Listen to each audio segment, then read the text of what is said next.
Boa tarde a todas e a todos. É um prazer recebê-los aqui para esse evento do lançamento do report desse ano, do Lancet Countdown.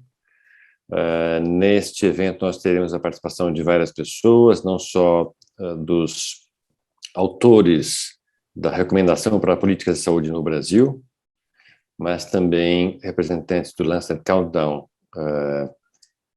na Inglaterra e na América Latina. Então, eu quero, para benefício do tempo, só pedir a abertura do evento, então, para o professor Guilherme Ariplonsky, que é o diretor do Instituto dos Avançados da Universidade de São Paulo. Professor Ari. Eu tenho enorme satisfação, em nome do Instituto de Estudos Avançados da Universidade de São Paulo, de dar as boas-vindas para mais uma edição de lançamento aqui da Lancet Countdown, cuja primeira edição foi em 2017. Em 2017 havia 24 instituições, acadêmicas participando desse esforço global, desse esforço coletivo global.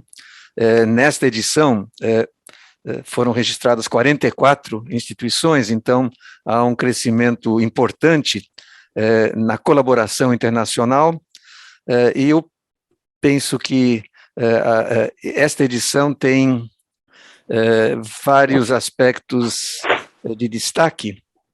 O primeiro aspecto é, evidentemente, o crescimento do número de instituições parceiras, num ambiente em que se costuma, falar de globalização, mas na prática cada um por si.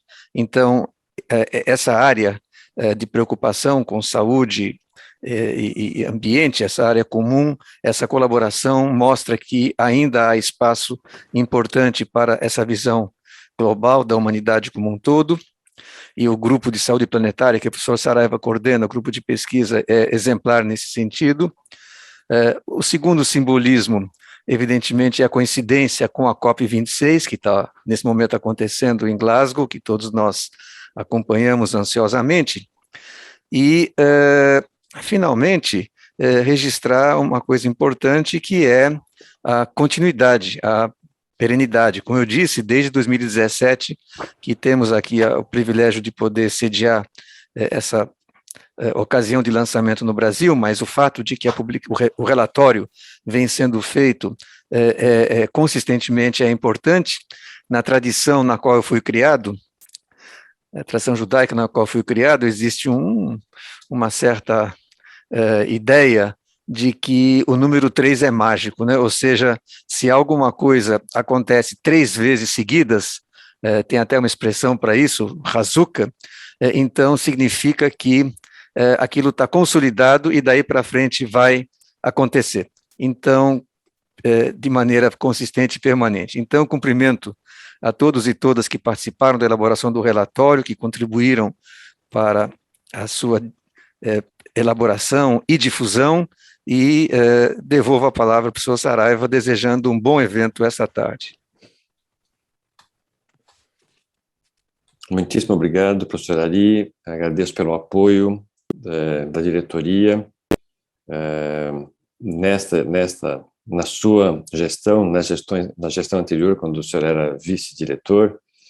É muito interessante esse simbolismo do número 3, então realmente esperamos que esse seja um ano de consolidação e que daqui para frente, como nós dizíamos agora há pouco fora do ar, né, que essa coincidência com a COP seja algo alvissareiro, que realmente alguma coisa de transformação a gente perceba acontecendo de maneira geral no mundo como um todo. O Henrique agora há pouco nos dizia que, na verdade, esse é o terceiro lançamento que nós fazemos, terceiro evento que nós fazemos no EA, com o lançamento do Policy Brief for Brazil, né? E houve um anterior, o Henrique depois me recorda a data, que foi o professor Saldiva trouxe o evento, mas aí não havia um Policy Brief for Brazil. Então, é o terceiro do Policy Brief, e esperamos que esse Policy Brief realmente entre nas mentes dos nossos policy makers, para que a gente tenha mudanças como nós esperamos. Professor, muitíssimo obrigado por nos acolher como grupo de pesquisa em mais esse evento. Obrigado. Eu vou, sem mais demora, reforçando as palavras do professor Ari, dessa coincidência com a COP, nossa esperança, né, por mudanças, passar agora, nós temos na sequência da nossa programação a mensagem do Dr. Anthony Costello, que é diretor executivo da Lancet Countdown. Acho que nós temos um vídeo dele.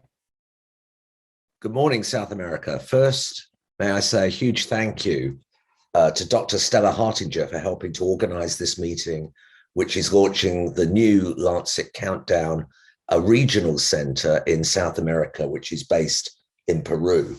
Now, the Lancet Countdown really began in 2007 when I was asked at University College London by Richard Horton, the editor of the Lancet, to help produce a commission based on the university's faculties on the health impacts of climate change. We did this over the next 2 years, and the headline was climate change will be the greatest global health threat of the 21st century. Now, in 2009, when this was published, we were met with a fair degree of skepticism and quite a lot of media attention. Not much happened after that. And then we repeated the commission 5 years later in 2014. By then, we brought in many experts from around the world. In fact, today we have 43 universities, institutes, sustainability units. And we also now have reports coming in from 5 working groups, which focus on climate impacts on health, adaptation to climate change, mitigation and health co-benefits, the economics and finance for effective action, and public and political engagement.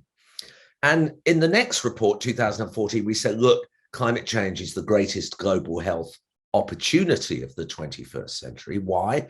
Because everything you do to ameliorate climate change is good for your health. So since that time, we've now published through the Lancet Countdown annual reports from 2016 onwards, where we report on well over 40 indicators, which we choose very carefully. Each working group tracks a specific aspect of the relationship between health and climate change. It must be well evidenced from the scientific literature. And we need data available geographically and with coverage over time. And we also try to update the indicators annually, and we want them to be obviously policy relevant. But in the last year or two, we've decided to try and expand to bring regional reports and voices to the world to help catalyze action. And of course, you all know the importance of this to South America. I mean, climate change is threatening the health of populations like elsewhere across your continent. It's intensifying storms and extreme weather events. It's affecting crop production. It's worsening flood and drought. It's altering the spread of infectious diseases, including dengue fever. I know that yellow fever has reemerged in South America. And of course, when I was at WHO, the Zika virus pandemic broke, and I learned firsthand how it exacerbates poverty, migration, and mental health. Crucially, though, the response to climate change could bring unprecedented benefits for human health, with cleaner air, healthier diets, and of course, much more livable cities. So this Lancet Countdown for Health and Climate Change in South America will track the effects of climate change on human well-being, what the national and local responses are, and we'll monitor a transition, we hope, from a threat to an opportunity. The regional center is based at the Clima Center at Cayetano Heredia University in Peru, in Lima. It's led by our wonderful colleague, the director of that institute, Dr. Stella Hartinger. She is an author on the global Lancet Countdown. And of course, we hope that this regional research and report will ensure that your policymakers recognize the health benefits, the massive health benefits of a robust response to climate change. So we've set this office up in Peru since 2020, and they have brought together several other academic institutions across Central and South America. You've already made very important contributions, and you have produced in this year's report the largest number of policy briefs. We've had them from Chile, Peru, Brazil, and Costa Rica. And they are now starting to put the pillars to develop a future regional report to track how climate change is affecting health across your continent. So we're all in this together. We all want to promote the health benefits of an accelerated response. Thank you so much. I hope you have a wonderful meeting. I hope I can learn Spanish now that my daughter has moved to Barcelona. And if that happens, maybe I won't speak in English next time, but we look forward to more and more collaboration in the future. Thank you so much. Excelente, muito obrigado, Dr. Anthony Costello. Como ele disse, transformar desafios em oportunidades, ou ameaças em oportunidades. Passaremos agora, então, a ouvir as palavras da doutora Stella Hartinger, que é a diretora da Lancet Countdown na América do Sul. Stella, muito bem-vinda, é um prazer tê-la aqui e queremos ouvi-la. Parabéns pelo excelente trabalho, como o Dr. Anthony Costello reportó. Muchísimas gracias por tenerme acá. Yo voy a hablar en español. No puedo hablar portugués y como Anthony, yo voy a tratar de aprender de portugués para que el siguiente evento yo también pueda hablar en portugués. Pero antes que nada, muchísimas gracias por organizar ese maravilloso evento. Les voy a contar muy brevemente quiénes somos, qué cosa es la Lancet Countdown South America, hacia dónde queremos ir y realmente que vean dónde estamos y a dónde vamos a poder lograr con la ayuda de todos ustedes. Como ya se mencionó, es el 6º reporte de la Lancet Countdown Global y es el 2º año que Lancet Countdown Sudamérica comienza a armar los lanzamientos regionales y los policy briefs regionales. Y como mencionaron, la tercera es la vencida para Brasil, así que ya se tienen que quedar con nosotros de acá para adelante. Entonces, ¿quiénes somos? Somos el Centro Regional de la Lancet Countdown y contribuimos con indicadores para el reporte global y contribuimos con policy briefs, estudios de caso y comunicaciones dentro del país. Lo que nos dimos cuenta y la razón por la cual se crea este centro es porque Sudamérica está subrepresentado en los reportes regionales. No se evidencia toda nuestra problemática y creemos que esto y que somos tan individuales y tan únicos en nuestra región que se debe realmente visualizar. Y esa es la razón por la cual se crea este capítulo del Lancet Countdown regional.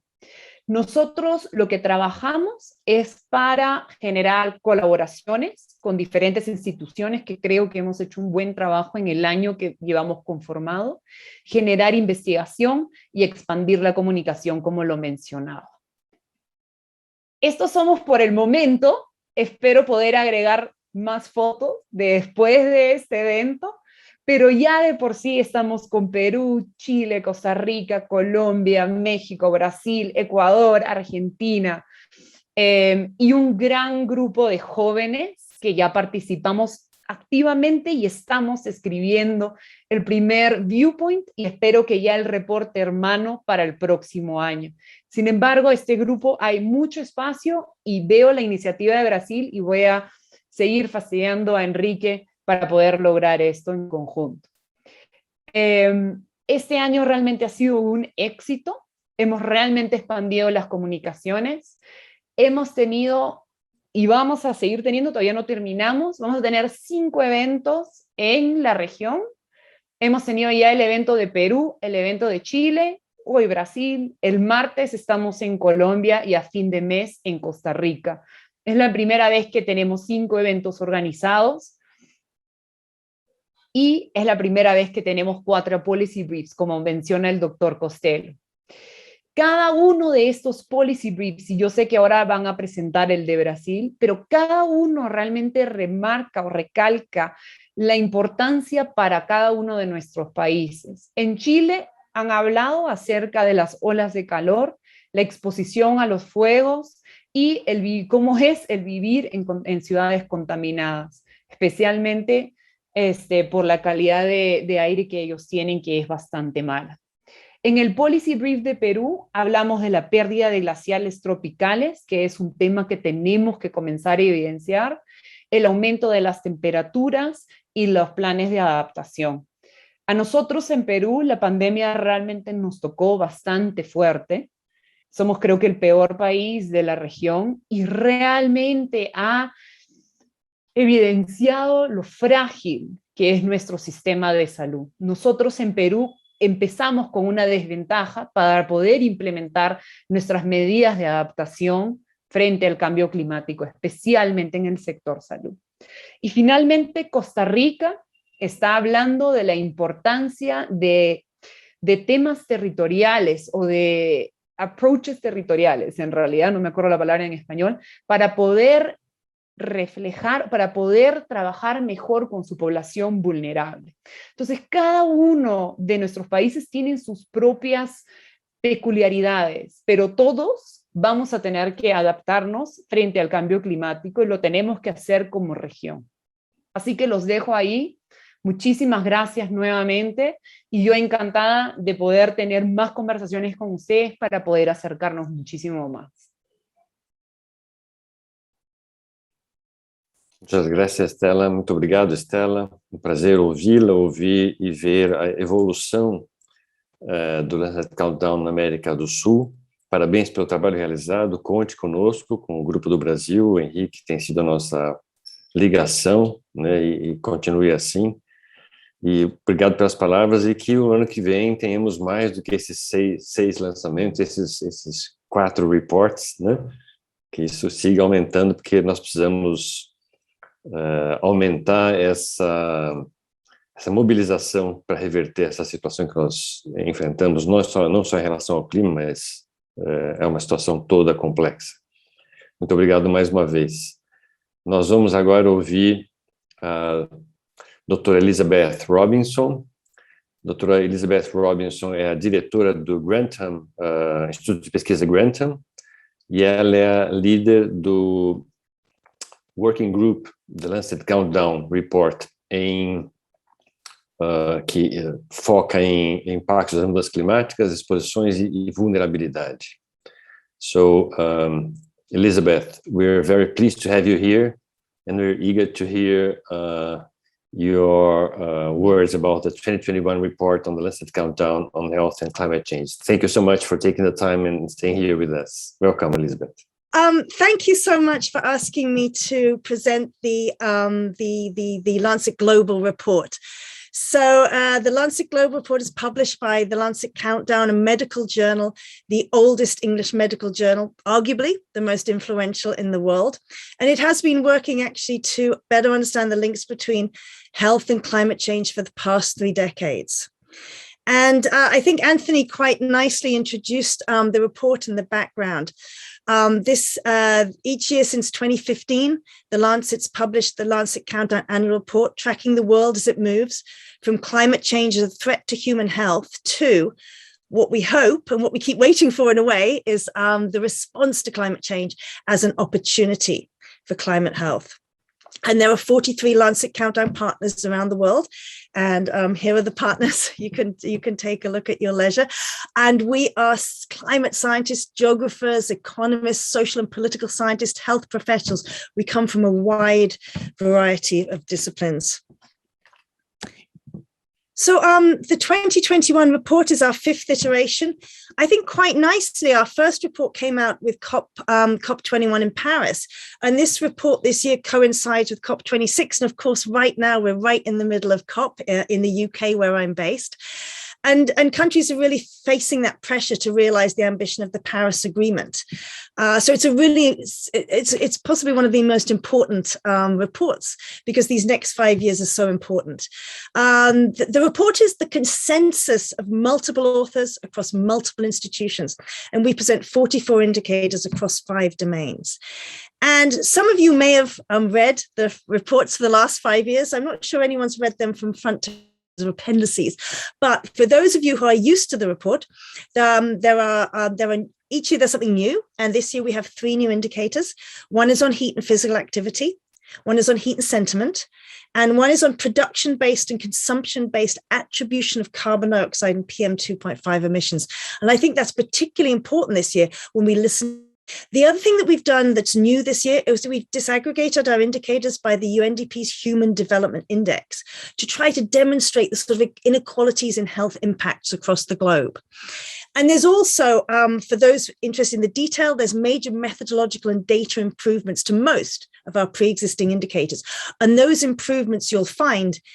For those of you not familiar with the HDI, the Human Development Index, it captures 3 dimensions: long and healthy life, proxied by life expectancy; education, proxied by years of schooling; and standard of living, measured by per capita gross national income. And if we think about Brazil specifically, Brazil would be a high development index country. So when I show you any data, when you look at the report, think about Brazil sitting in that high development index, along with countries such as China.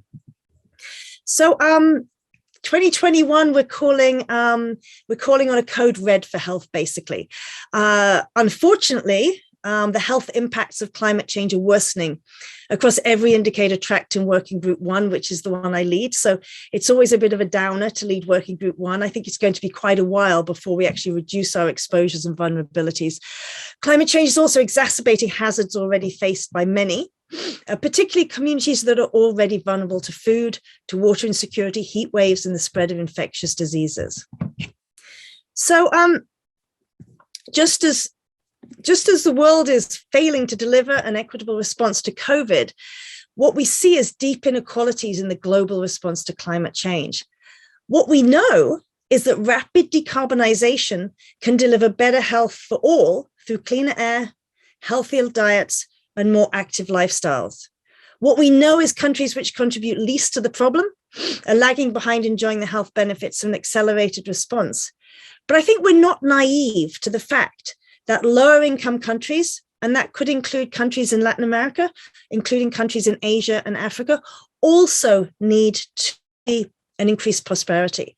And so the more broad context that we're talking about is looking for a just transition towards those low carbon resilient societies.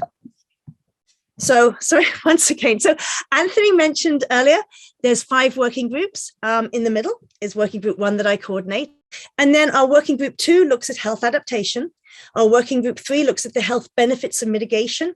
And to me, that's sort of the crux of the countdown. It's looking for those win-win opportunities where we reduce emissions, we reduce the pressure through climate change, and we enhance health outcomes. And then we have 4 and 5, which provide some economic and political context. So I'm just going to give you a few, I won't call them highlights, but a few examples of the kind of indicators we track.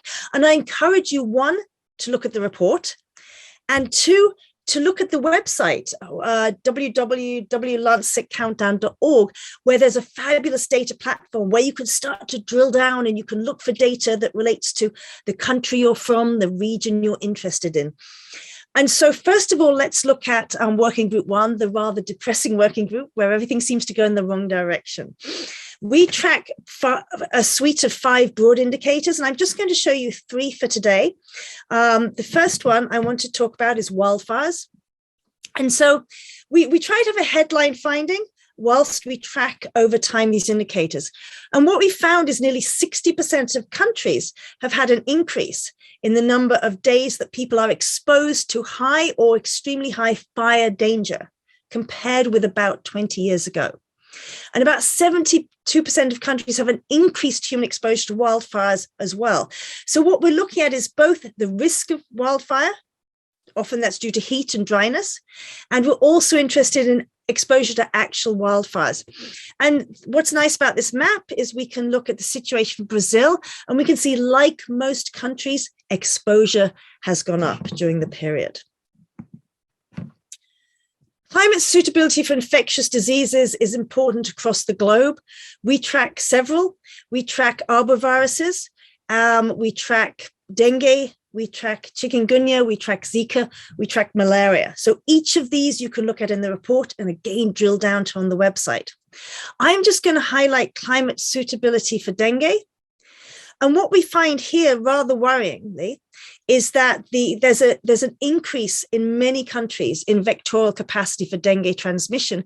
If we compare recent years, the most recent data we have is 2016 to 2020, compared with our baseline data of 1950 to 1954.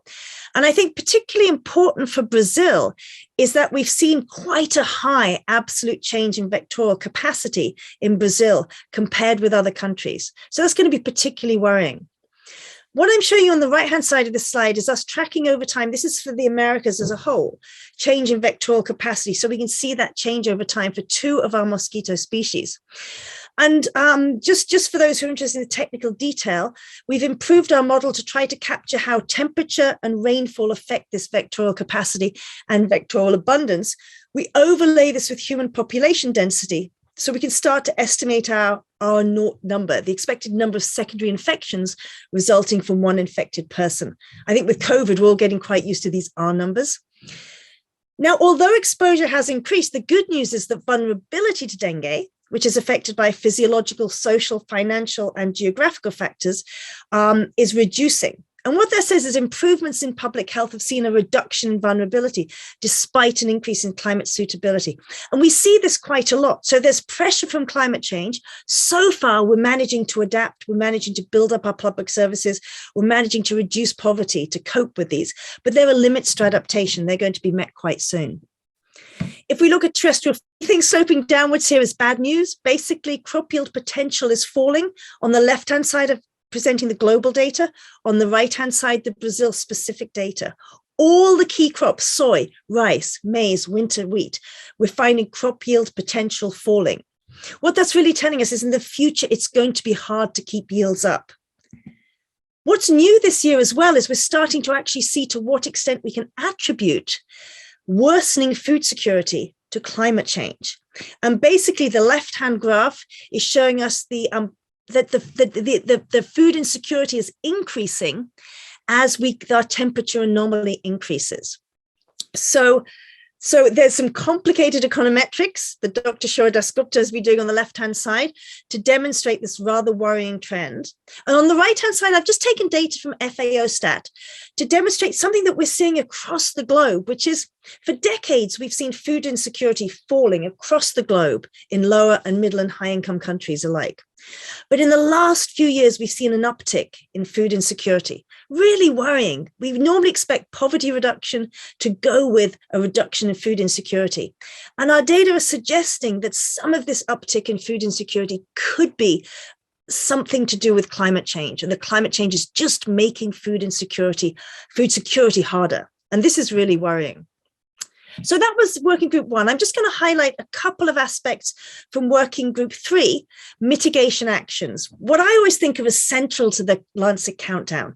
Where are those co-benefits where if we reduce our emissions, we also have health benefits? First of all, really important is particulate pollution from burning coal, from burning solid fuels for cooking. What we find is globally, around 3.3 million deaths per year are attributable to ambient PM2.5. Deaths in Brazil are actually relatively low and stable. And in part, that's because very little electricity is generated from coal, and there's a high use by households of clean fuels.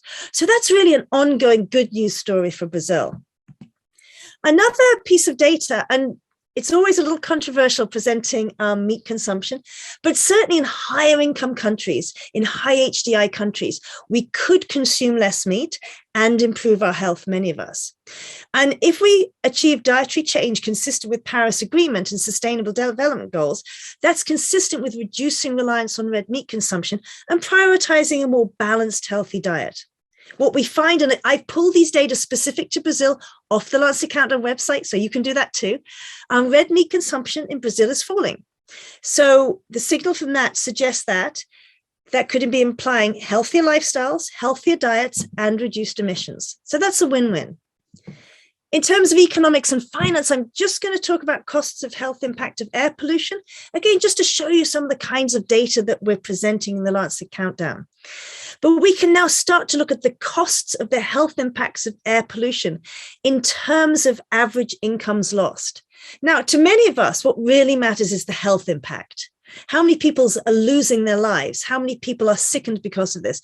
But sometimes with governments, we can have a stronger argument if we can translate those incapacitated lives, those tragically lost lives, to lost earnings.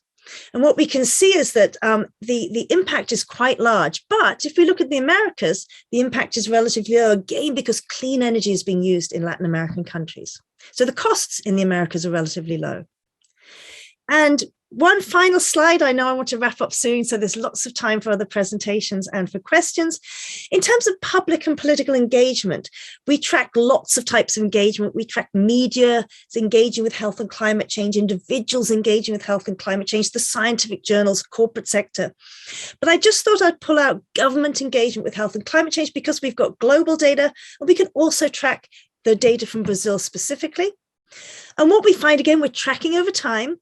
And this is what we've taken is specifically the government leaders, the extent to which they're engaging with health dimensions of climate change in statements of the UN general debate. So, we have to define our universe somewhere.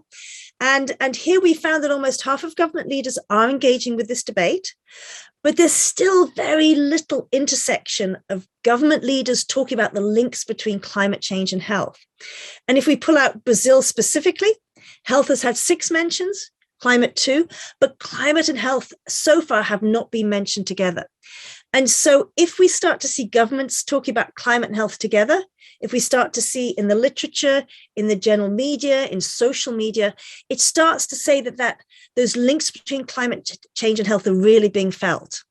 And I think what we can see is this growth of the red line suggests that actually they are. And so this is positive news. And I think more and more, certainly I felt it in the news in the UK, that people are really recognizing the health costs of climate change. And so therefore the costs of inaction when it comes to climate change are harming our health now and will harm the health of our children and our children's children for sure. So thank you. This is the Lancet Countdown 2021 Global Report, just a really little snapshot. The bad news, health impacts are worsening across every indicator. Also, rather depressing, we failed to deliver an equitable response to COVID. There's deep inequalities in the global response to climate change also. It seems like we still haven't learned our lesson. The COVID recovery has given us an unprecedented opportunity for a better future. I think we've in part squandered that. But I do feel when we listen to what's happening at COP26, that there is a lot of discussion of climate change and health. There's a lot of recognition that we need an equitable approach to mitigating climate change. So thank you so much, and I will stop sharing. Thank you so much, Elizabeth. What a wealth of data and information you brought to us. As you said, the situation is not getting better, but in terms of climate and health, but I think that we're gaining momentum, we're gaining attention, we're gaining maybe traction in terms of involving the population as well. And I really hope, and I think we need to have hope that we're starting to change the game. So we're very happy to have you here. Thank you for being with us, and count on us for other times as well. So thank you. Obrigado. Good, obrigado. We hope to have you here to learn some Portuguese as well. But that obrigado is pretty good. So let's move forward. Vamos seguir em frente agora. E nós teremos agora o amigo, nosso colega daqui do Brasil, Henrique Barros, que vai apresentar as recomendações para a política de saúde no Brasil, que é o Policy Brief, resultado dessa ação. O Henrique, ele é médico de família, numa pequena comunidade do Rio Grande do Sul, um lugar lindíssimo, e é professor da Universidade de Caxias do Sul. Henrique, muito obrigado, parabéns pela organização de tudo isso, por ser o líder dessa ação, e estamos aqui para ouvi-lo. Obrigado, Henrique. Muito obrigado, professor Saraiva. agradeço ao IEA também, na pessoa do professor Ari, diretor, e também a Sandra, que está aqui conosco, que ajudou a organizar esse evento, super gente boa, como a gente diz. Mas deixa eu só dar uma notícia interessante, um comentário sobre o que a professora Elizabeth e que o Saraiva comentaram, que aparentemente a saúde está sendo relacionada com mudança climática. Saiu um artigo agora no New York Times, né, que é um dos maiores, talvez um dos maiores jornais no mundo. Então, acho que vai começar a fazer mais sentido para as pessoas. Então, novamente, agradecer ao IEA, agradecer às outras instituições que têm apoiado tanto, e, claro, agradecer ao Lancet Countdown, aos autores do Lancet Countdown, em especial ao Lancet Countdown da América do Sul, que nos apoiou, confiou na gente, orientou, revisou, e, enfim, permitiu a elaboração dessas recomendações para políticas de saúde no Brasil. Eu declaro que eu não tenho conflitos de interesse, acatando uma sugestão do professor Ayrton, que tomara esteja nos assistindo. Bom, nesse slide, a gente vê um infográfico em que a gente busca entender e representar aqui alguns dos determinantes socioambientais que afetam, de certa forma, negativamente a saúde da população brasileira, representada aqui, vocês veem pelo meu cursor, ao centro, então, representada por uma família.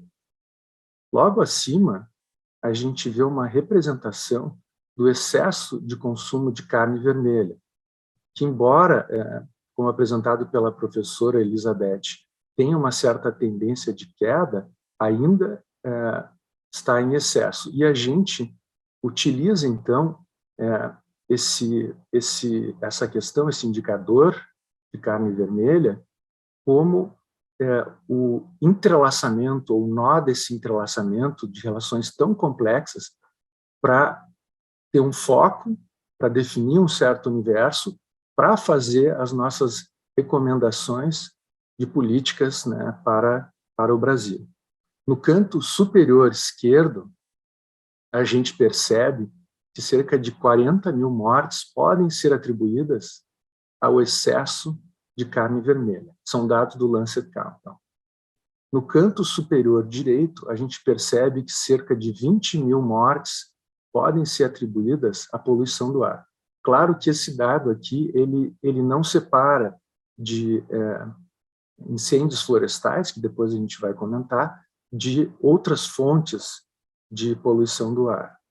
Mas tem um estudo recente do professor Saldiva, nosso coautor, que mostra que incêndios florestais estão associados com severos picos de internações hospitalares. O número é muito espantoso, chega a mais de dezenas de milhares de internações hospitalares ao ano, o que é, evidentemente, um grande custo humano e, evidentemente, um grande custo financeiro.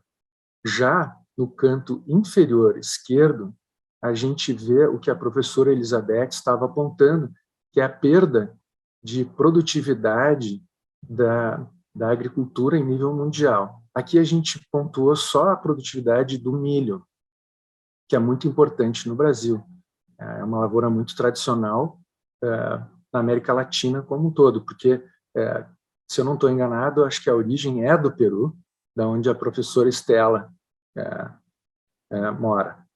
No canto inferior direito, a gente vê que essas questões estão todas relacionadas ao aquecimento global e que, de certa forma, revelam uma falta de adaptação e uma falta de atenção à resiliência às mudanças climáticas que, infelizmente, tendem a piorar. Então, a gente consegue relacionar a saúde dessa família ao excesso de consumo de carne numa sociedade muito iníqua, com muita iniquidade em saúde, relacionar esse excesso de carne, então, com a expansão do gado e os incêndios florestais, que, por sua vez, geram poluição do ar, que a gente sabe que no arco da Amazônia é altamente significativo, né? Os hospitais, às vezes, chegam a lotar quando tem poluição do ar. A gente sabe também que a poluição do ar aumenta muito o risco de óbito por Covid. Há estimativas de que, no ano de 2020, cerca de 15% dos óbitos por Covid se relacionam à poluição do ar. Tudo isso conectado com o aumento da temperatura global, que diminui, sim, a produtividade das lavouras. Então, como a gente vê, essas questões todas se entrelaçam e é a base para as nossas recomendações. Então, nossa primeira recomendação de política de saúde é promover e operacionalizar a dieta da saúde planetária.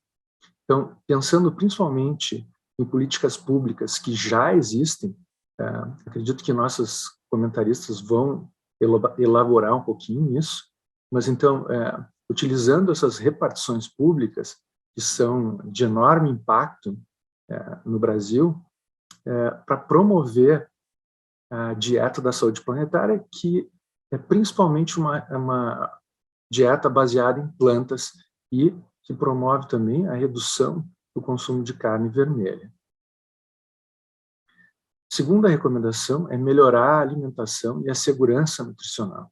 Como a professora Elizabeth apresentou, é importante a gente ter isso bem claro, que a base da saúde é uma alimentação, enfim, rica em nutrientes, garantir essa riqueza de nutrientes e, principalmente, que todos os brasileiros e brasileiras tenham um prato de comida na sua mesa, algo que a gente não pode esquecer. A gente está com cerca de 19 milhões de pessoas, claro que tem muito a ver com o Covid, mas tem outros problemas macroeconômicos, e esse número está tendendo a aumentar, né? Então, é um número muito assustador, e se a gente aplica essas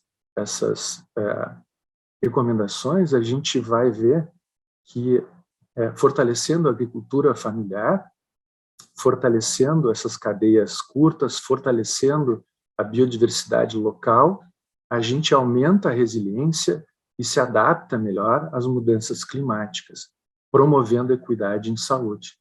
Nossa última recomendação, recomendação 3, é reduzir a exposição à poluição do ar de incêndios florestais. Claro que reduzir de forma geral a poluição do ar, mas a gente enfocou mais em incêndios florestais, pensando muito também na questão da Amazônia. Então, aqui a gente imagina que as políticas de saúde, melhorando os determinantes socioambientais da população brasileira, que a gente vai melhorar muito a saúde da população brasileira, representada novamente aqui ao centro, por uma família, e então com essas relações dinâmicas, estabelecendo, promovendo e operacionalizando a dieta da saúde planetária. Tem bastante planta e uma diminuição significativa de carne vermelha. No canto superior esquerdo, a gente vê que é importante redobrar essa força dessas políticas públicas para melhorar o treinamento, o acesso a financiamentos dos e das agricultoras familiares, para operacionalizar essa dieta, esse prato da saúde planetária, privilegiando, então, a biodiversidade local e cadeias curtas, porque melhora a nossa adaptação, melhora a nossa resiliência e ajuda também a mitigar o efeito do aquecimento global e das mudanças climáticas. E claro que isso tem uma relação direta e deve ser apoiada por leis mais restritivas para proteger os biomas brasileiros e leis e financiamentos que auxiliem na regeneração desses sistemas. No canto inferior direito, a gente vê que essas relações, essas políticas, também têm co-benefícios com a mitigação do aquecimento global, com a mitigação das mudanças climáticas e evidentemente, co-benefícios com a saúde da população. Né? Então, nos parece que seja uma relação ganha-ganha. Né? A gente vê aqui, então, que a família ela está como se fosse apoiada num ninho, né? Um ninho que nutre, um ninho que oferece todos os serviços ecológicos, que no infográfico anterior, eu tinha me esquecido de apontar, esse ninho estava pegando fogo, se vocês recordam. E agora esse ninho está bem mais bonito. Espero que vocês concordem. Então, muito obrigado, e eu fico à disposição.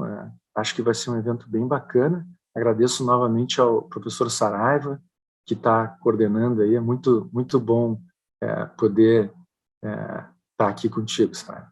Obrigado. Muito obrigado, Henrique. Obrigado por trazer essa contribuição, esse resumo, né, desse policy brief com esses pontos tão importantes que vocês destacam, né? São realmente pontos críticos. Há mais do que isso, como você mesmo disse, mas são pontos muito importantes que precisam ser atacados desde ontem, anteontem, né? Mas são urgentes, né? E esperamos que a gente possa continuar a mobilizar a sociedade, os governantes, a partir de nós, da sociedade como um todo, né? Nós não nos colocamos aqui como academia, né? Mas como sociedade, né? Fazendo nossa voz ser ouvida. Muito obrigado, Henrique, você fica conosco. Nós vamos agora passar para uma mesa redonda, e nós temos nessa mesa redonda 4 convidadas de primeira linha, 4 pessoas muito queridas: a professora Raquel Santiago, da Universidade Federal de Goiás, a professora Tatiana Camargo, da Universidade Federal do Rio Grande do Sul, a Maribel Moreira, que é coordenadora de mulheres e diretora da Federação dos Trabalhadores da Agricultura no Rio Grande do Sul, e a Rafaela Zandavalli, que é mestre na área de saúde e embaixadora de saúde planetária pelo nosso programa conjunto de saúde planetária do Brasil. Então, nessa ordem, eu vou chamá-las para que elas possam trazer suas contribuições, e depois da apresentação delas, nós teremos um espaço para perguntas. Então, bem-vindas vocês todas, e começamos com a Raquel. Raquel, bem-vinda. Obrigada, Saraiva. Primeiramente, eu queria, agradecer a possibilidade de estar participando dessa discussão, que nós já estamos aí trabalhando nesse tema, numa tentativa de que nossas vozes sejam ouvidas, né? E é muito bom ouvir a professora Robson falando sobre essas tendências, que a gente já percebe um movimento, né? Lento, tímido, mas já se percebe um movimento em prol de ações que atinjam a sociedade, e não só as pessoas que estão na academia, gerando evidência científica, trabalhando em prol desses temas, né? E eu queria fazer a minha breve fala aqui, destacando o Henrique já colocou aqui, mas eu queria destacar essa questão que a doutora Robson coloca sobre mudanças climáticas e saúde, né? Essa correlação que muitas vezes as pessoas não enxergam do ponto de vista de falar o que tem saúde planetária ou mudanças climáticas com a saúde dos indivíduos. E aí eu acho essencial a gente colocar um elemento aí no meio que se chama biodiversidade, né? E para quem já convive comigo há um certo tempo, sabe que eu venho aí trabalhando com essa lógica da biodiversidade já há alguns anos. E dentre esses 3 pontos que nós trouxemos aqui, né, essas 3 recomendações que nós colocamos aqui para o Brasil, nós temos a biodiversidade entremeada, né, aparece de uma transversalidade de forma muito clara em todas as situações. Então, quando eu falo numa proposta de uma dieta planetária, né, de saúde planetária, ou se eu falo numa proposta de reduzir, de mitigar as condições de melhorar a questão da segurança alimentar e nutricional, e mesmo a questão da poluição do ar, a biodiversidade aparece ali em todos os níveis, em todas as instâncias, né? Então, o meu comentário, como eu falei, vai ser um comentário breve, é realmente um convite as pessoas começarem a olhar a biodiversidade que tem no seu entorno.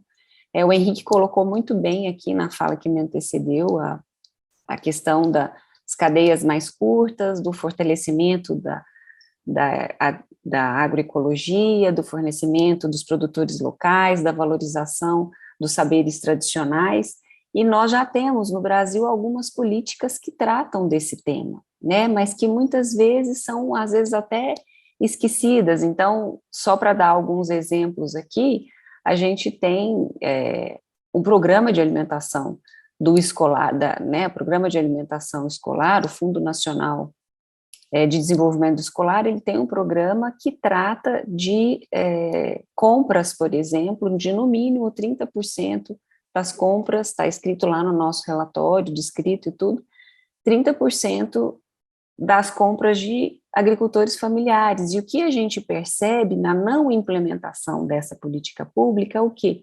Uma falta de conversa entre as partes interessadas para que isso possa efetivamente acontecer. Porque, às vezes, talvez a Maribel pode contar aqui para a gente daqui a pouco de forma bem detalhada, mas, assim, não existe ainda uma condição suficiente para que essas produtoras, essas mulheres que eu conheço, alguns grupos no Brasil que são admiráveis, que trabalham muito em prol de trazer a biodiversidade, de trazer a agricultura agroecológica para as nossas mesas, tenham condições reais de produção para conseguir suprir esses 30% que deveriam fornecer essa alimentação. E mais, a gente propõe que esse número dobre, né? Então, nós precisamos trabalhar nesse caminho, e a biodiversidade, ela é, sim, um forte elemento, visto que, além de trazer esse fortalecimento de extrativistas, de saberes tradicionais, de cultura, de uma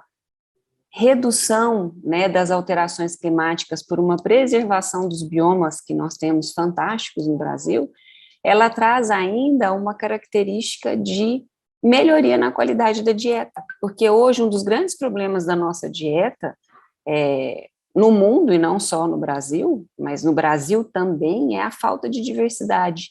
Se nós pararmos para prestar atenção no número de ingredientes que compõem o nosso dia alimentar, é um número muito restrito.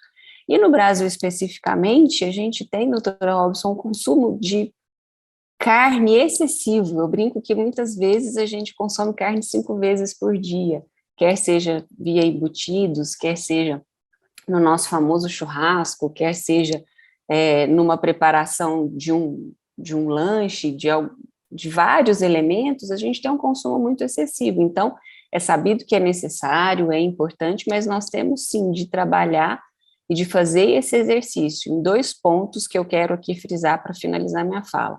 Um é aumentar a diversidade da dieta, e um segundo ponto muito importante é reduzir desperdício nas cadeias produtivas. Talvez até uma das soluções seja essas cadeias curtas que o Henrique mencionou agora há pouco, né? Então, falando um pouco, e isso, consequentemente, traz segurança alimentar e nutricional e pode aí melhorar o nosso quadro. Então, eu acho que esse primeiro momento de se começar a falar de mudanças climáticas e saúde traz, sem dúvida, um caminho que vai continuar sendo percorrido, que nós vamos continuar caminhando, ele vai ser cada vez mais florido, digamos assim, né, Henrique? Aquele seu ninho que você menciona lá, ele vai estar aparecendo aí em todos os nossos biomas. Então, mais uma vez, eu agradeço a oportunidade de trabalhar na construção desse material e de trabalhar com essa equipe maravilhosa que tem um propósito tão importante. Obrigada. Muito obrigado, Raquel. Bom ouvi-la, ouvir esses pontos, ouvir... Especialmente são palavras que são também de esperança, né? Porque mostra que a gente tem uma possibilidade muito grande, né? São pontos concretos em que a gente pode atuar para mudar, né? Está bem ao nosso alcance essa mudança. Obrigado, Raquel. Passamos agora para Tatiana Camargo, professora da Universidade Federal do Rio Grande do Sul. Bem-vinda, Tatiana. Obrigada, Saraiva. Boa tarde. A minha fala vai ser breve aqui, né? Eu quero, antes de começar a falar, agradecer, assim como a Raquel, agradecer pelo convite, pela grande oportunidade, né, que foi a escrita desse documento, né?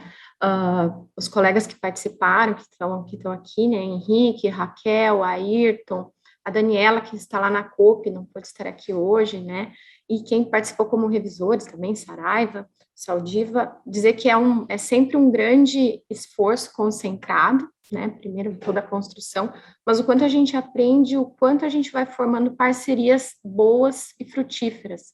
E acho que uma das coisas, né, os colegas que falaram antes destacaram o quanto a gente tem de desafios, né, como o Saraiva bem disse, todas essas coisas que a gente comenta, né, não estão ficando melhores, mas a gente também pode ver que tem melhorado muito as nossas conexões entre pessoas que, de uma certa forma, pensando na nossa equipe aqui do Brasil, já trabalhavam com esses temas, mas de uma certa forma não uniam esforços. Eu sinto que cada vez mais a gente consegue unir esses nossos esforços, né, como equipe, e concordo também, Saraiva, que nunca vi tanto comentário na mídia, comentário em outros meios que não o acadêmico a respeito da COP. Eu acho que isso é realmente um sinal de esperança para nós e um sinal de incentivo para que a gente continue produzindo, né, coisas importantes e que tenham um impacto, que tragam caminhos como esse documento.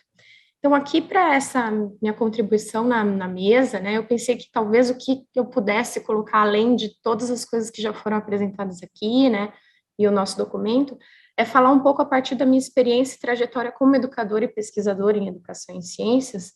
Então, eu gostaria de destacar a importância da dimensão educativa relacionada às recomendações que fizemos, né. E para falar aqui, né, mais brevemente, não vou falar de todas, mas vou focar na recomendação 1, que seria, né, a promoção e a operacionalização da dieta da saúde planetária.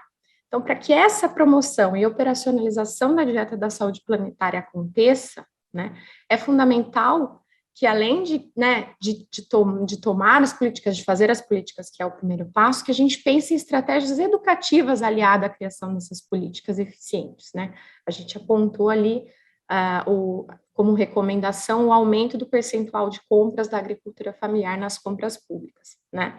Mas somente o aumento desse percentual na política não será a garantia de que todos esses indicadores irão melhorar, né? Para o Brasil, por exemplo, a gente salienta a relevância que o programa da merenda escolar e as ações de educação nutricional do programa Saúde na Escola possuem enquanto ferramentas pedagógicas para a promoção de dietas mais saudáveis nas escolas. Então, através da merenda, as crianças vão aprendendo, né, aprendendo outros modelos alimentares e vão levando para suas famílias. E assim todos ficam mais saudáveis, as crianças, suas famílias e o planeta, né? Outra questão educativa, para além dessa mais conectada com a escola, de fato, é a importância de fornecer treinamento e formas do que a Raquel ali chamou de uma espécie de tradução, né? Que não deixa de ser uma dimensão educativa, essa tradução dos requisitos e recomendações que as políticas públicas para agricultoras e agricultores familiares trazem, de uma maneira que eles se familiarizem melhor com esses processos burocráticos que vão permitir eles participarem das compras públicas. E que também, cada vez mais, eles possam ir tendo treinamentos e tornando os modelos produtivos mais sustentáveis, mais biodiversos e mais resilientes. Então, eu, como educadora, acho que é o viés da área de cada um, né? Quando vejo todas essas recomendações, vejo que para as conexões é importante que a gente pense nos processos educativos que serão necessários e que intrinsecamente já vão ter que acontecer a partir deles. Não vou falar muito mais para deixar espaço para as nossas próximas participantes. Mais uma vez, só gostaria de agradecer e é isso. Obrigado, Tati. Muito obrigado. Educação é apenas fundamental, básico, essencial, crucial, crítico. Sem educação, não é verdade? Nada vai acontecer. Mas deixemos para depois para a gente conversar mais. Tenho um prazer enorme agora de chamar a Maribel Moreira, que eu acabei de conhecer, que é coordenadora de mulheres e diretora da Federação dos Trabalhadores e Agricultores do Rio Grande do Sul. Maribel, muito bem-vinda, queremos ouvi-la. Boa tarde a todos e todas. Primeiramente, agradecer a oportunidade, o reconhecimento de estar aqui representando a agricultura familiar e poder falar da importância dela para a vida de todos nós. E dizer para cada um de vocês que quando falamos da agricultura familiar, é falar de homens e mulheres, famílias, que têm uma grande importância social e econômica porque eles são os principais responsáveis pela produção de alimentos e abastecimento de alimentos no Brasil e no mundo. E pela importância e pelo reconhecimento dessa categoria trabalhista, a ONU lançou, né, de 2019 a 2028, então, a década da agricultura familiar. E sendo que um dos maiores objetivos é impulsionar, né, e elaborar políticas públicas, e também vem muito essa relação, né, do desenvolvimento, da questão, né, da sustentabilidade e da prevenção do meio ambiente. E quando nós falamos em agricultura familiar, a gente está falando na produção de alimentos saudáveis, alimentos que são produzidos com responsabilidade, com segurança alimentar e com soberania alimentar, né? Pensando na biodiversidade, pensando no meio ambiente, pensando na saúde, pensando em produção de renda, mas uma renda que transforme vidas e que preservem jovens no meio rural e no campo. E quando nós falamos, né, na agricultura familiar, a gente tem o maior orgulho, porque nós estamos numa linha de frente que é o combate da fome, da miséria, e também, por que não dizer que na pandemia nós somos os heróis, porque não trabalhamos mais, produzimos mais, e temos a certeza que muitas pessoas estão reconhecendo que os pequenos grupos familiares, que são grandes produtores em pequenas propriedades, estão cada vez se inovando, produzindo alimentos agroecológicos, alimentos orgânicos, pensando não só na saúde da família deles que estão lá no campo, mas também das famílias que estão na cidade. E dizer que, quando a gente fala em agricultura, a gente está falando de uma agricultura sustentável, né? Uma agricultura que pensa na natureza, sem pensar em desperdícios dos recursos naturais, sem pensar também na questão, né, do impacto ambiental, pensar que a agricultura familiar, ela não só pensa na produção em grande escala, não, ela pensa que produzir alimento é uma responsabilidade. E quando eu falo em agricultura sustentável, não tem nada melhor que falar na agricultura familiar, porque a questão, né, da qualidade nutricional, a questão da segurança alimentar, como eu já falei, que é uma das questões que nós trabalhamos com as mulheres, e a gente sabe que as mulheres, hoje eu estou aqui representando a Federação de Trabalhadores da Agricultura Familiar do Estado do Rio Grande do Sul, e a gente não pode deixar de falar no protagonismo das mulheres agricultoras, que elas estão na linha de frente, principalmente quando vem os desafios de inovar e de pensar na agroecologia, de pensar nos produtos orgânicos e na diversidade de produção na propriedade. E esse cuidado também da água, do solo, do meio ambiente, do ar, as mulheres também são as responsáveis, são elas que muitas vezes trabalham a conscientização na família, para que a família também possa mudar esse hábito, não só alimentar, mas também de produção. E dizer que nós, quando pensamos na categoria trabalhador rural, nós temos que pensar assim, que nós queremos que o nosso alimento ele chegue cada vez mais à mesa dos brasileiros com qualidade. E também possa chegar para as crianças que estão na escola, porque estamos falando aqui em educação. E quando a gente fala na década da agricultura familiar, que estamos pensando em políticas públicas, nós temos que pensar na valorização do PAA e do PENAI, porque a gente sabe que o momento que um agricultor ele tem a possibilidade de ofertar e oferecer os seus produtos para as crianças que estão na escola, crianças que às vezes vivem na linha da pobreza, crianças que às vezes têm sérios problemas de saúde na questão nutricional, quando elas recebem um alimento que vem da agricultura familiar, que é produzido com responsabilidade, essa criança ela vai ter um desenvolvimento muito melhor na escola, ela também vai conseguir valorizar o alimento que está vindo através da merenda escolar, e também o programa de aquisição de alimentos, a gente sabe que ele é muito importante porque vai para órgãos públicos, outras pessoas também podem ter esse acesso, que às vezes são pessoas que estão totalmente na área urbana e que não têm esse acesso maior de produzir um alimento com qualidade, porque muitas estão dentro de centros urbanos, por mais que tentam produzir de uma forma consciente, mas o ambiente não permite que eles produzam mais. E dizer assim que nós, da agricultura familiar, sentimos muito quando diz nos documentos que o mínimo 30% dos alimentos deve ser comprados, deve ser consumidos da agricultura familiar para a merenda escolar ou no PA também. Só que a gente sabe que às vezes essa realidade, ela não é assim. Muitos nossos agricultores produzem alimentos, fazem parte desses programas, mas muitas vezes são excluídos do processo, porque às vezes querem colocar um preço mínimo nesse produto que é produzido, esse alimento, com responsabilidade, e que eles pensam toda na segurança alimentar, toda a questão do meio ambiente, procuram se conscientizar, cada vez mais trabalhar a questão dos orgânicos e da agroecologia, só que quando vão vender para algumas instituições, eles não têm essa valorização. E nós estamos aqui lutando para que haja um reconhecimento, não só no Brasil, mas no mundo todo, que a agricultura familiar está na linha de frente, sim, e que nós lutamos também pela saúde, porque produzir alimentos é produzir saúde, com responsabilidade.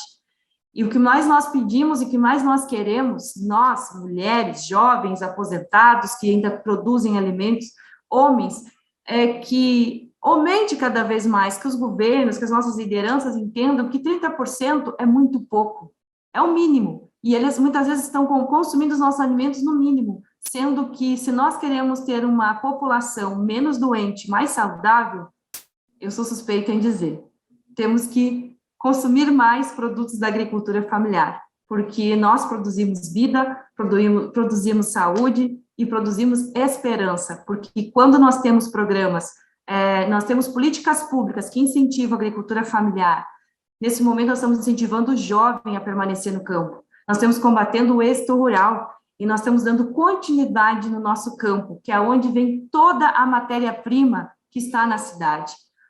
Hoje dizem que nós produzimos 77% do alimento que está na mesa dos brasileiros.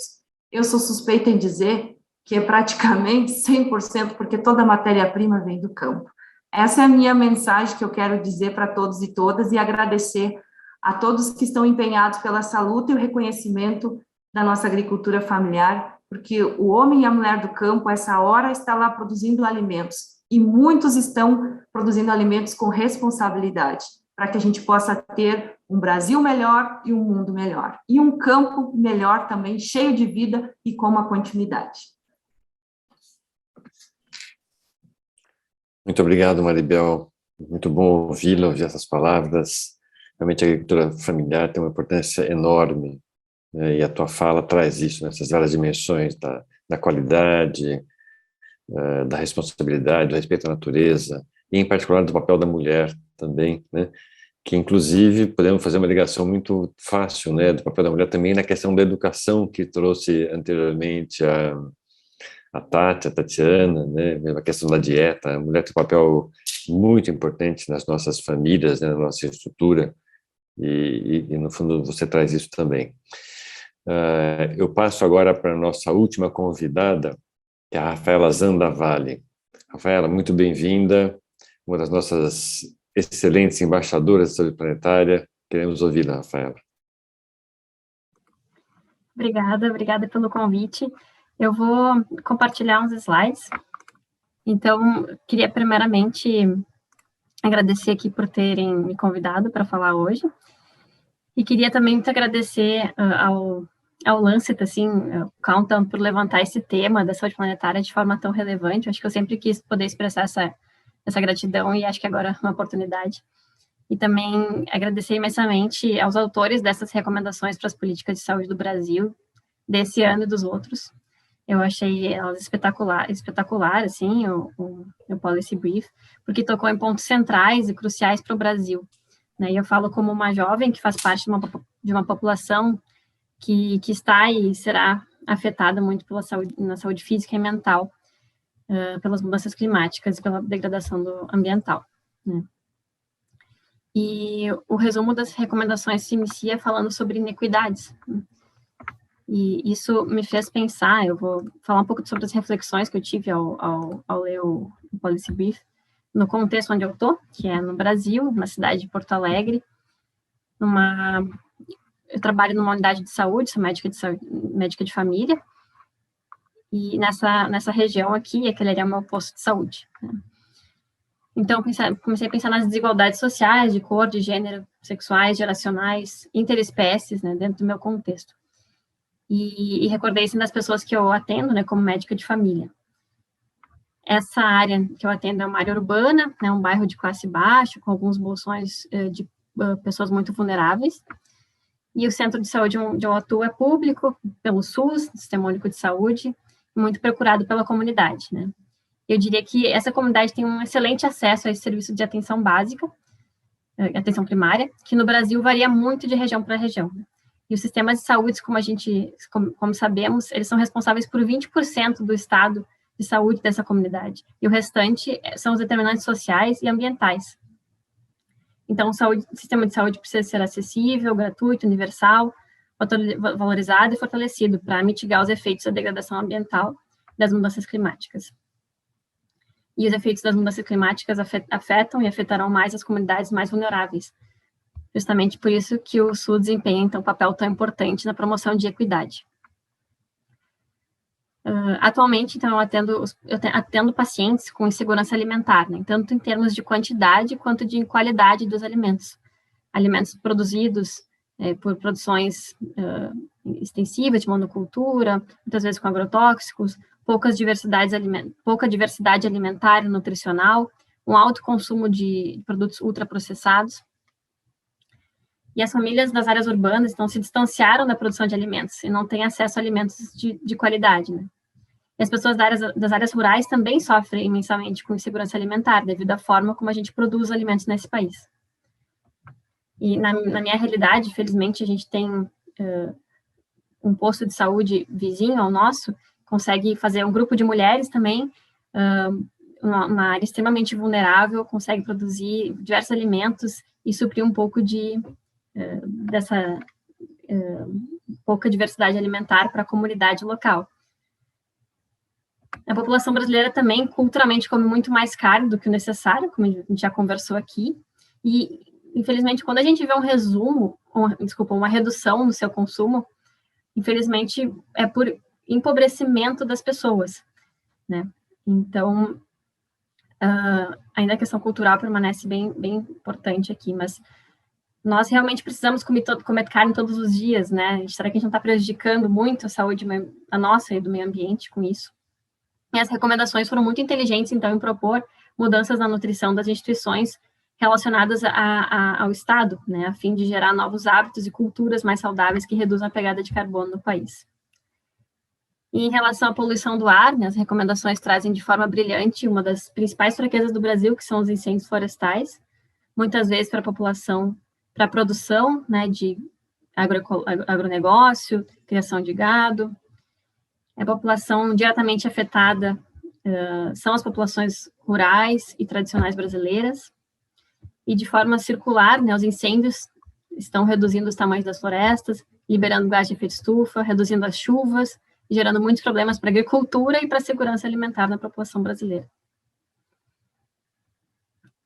Na minha comunidade urbana, né, eu vejo poluição do ar, as pessoas afetadas pela poluição do ar do trânsito, e também por queimas de fio de cobre do lado do posto de saúde, onde eles queimam os fios para derreter o plástico e vender o cobre para reciclagem. E um dia a poluição do ar desse local estava tão forte que entrou para todo o posto de saúde e os olhos ardiam, então é quase impossível de continuar atendimento, né?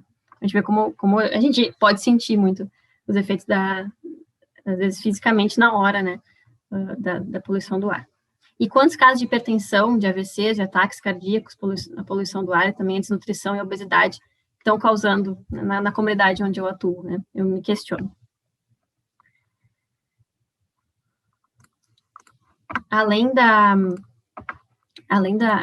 poluição do ar, além dos incêndios florestais, a gente tem que ficar de olho no Brasil para que não se queime carvão como alternativa à crise energética.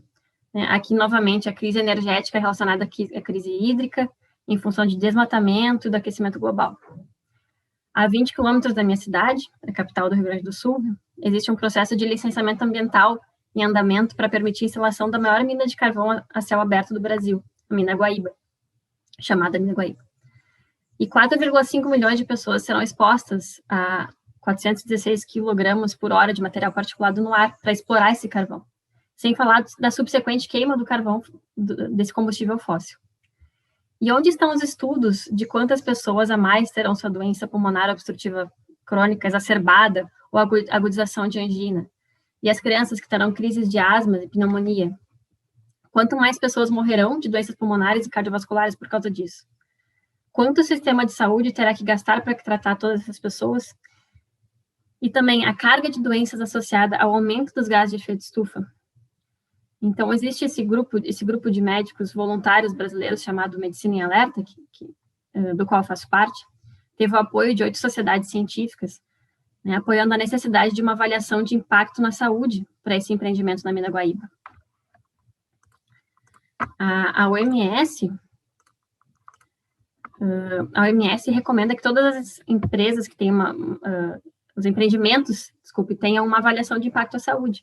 E a gente tem até um documento traduzido para o português pelo Ministério da Saúde do Brasil, né, datado de 2014, explicando como uma avaliação de impacto à saúde deveria ser realizada. Então, eu falo aqui que as instituições presentes aqui têm uma oportunidade para apoiar a implementação de avaliação de impactos na saúde, obrigatória para os empreendimentos, para todos os empreendimentos. E refletir sobre como isso deveria ser algo que estaria na lei brasileira, vocês não acham? Então, é isso. Obrigada, gente. É isso, muito obrigado, Rafaela. Obrigado pelas suas reflexões muito pertinentes, muito instigadoras também. Bom, nós temos todos vocês aí conosco, nós temos agora um intervalo para algumas perguntas, um tempo para algumas perguntas, e lembrando que nós temos como receber perguntas da audiência. A Sandra me lembra o nome, o endereço de e-mail é iearesponde@usp.br. Então, iearesponde@usp.br. Quem quiser mandar perguntas, mande, elas vão chegar até nós. Nós não temos muito tempo, mas perguntas são muito bem-vindas. Nós temos já aqui uma de uma querida colega, Semiramis Domeni. Ela traz a seguinte reflexão e pergunta: acompanho com interesse o evento e agradeço pelas excelentes falas. No que se refere ao efeito da produção de alimentos sobre as mudanças climáticas, há uma armadilha que devemos evitar, que trata da responsabilização do indivíduo no ajuste ao seu consumo alimentar. Gostaria de ouvi-los sobre o peso do sistema de produção hegemônico do Brasil, com excelente desempenho para a produção de commodities, frente ao paradoxal e inaceitável crescimento da fome. Abraço e agradeço a todos. Semiramis, que é líder do Grupo de Nutrição e Pobreza.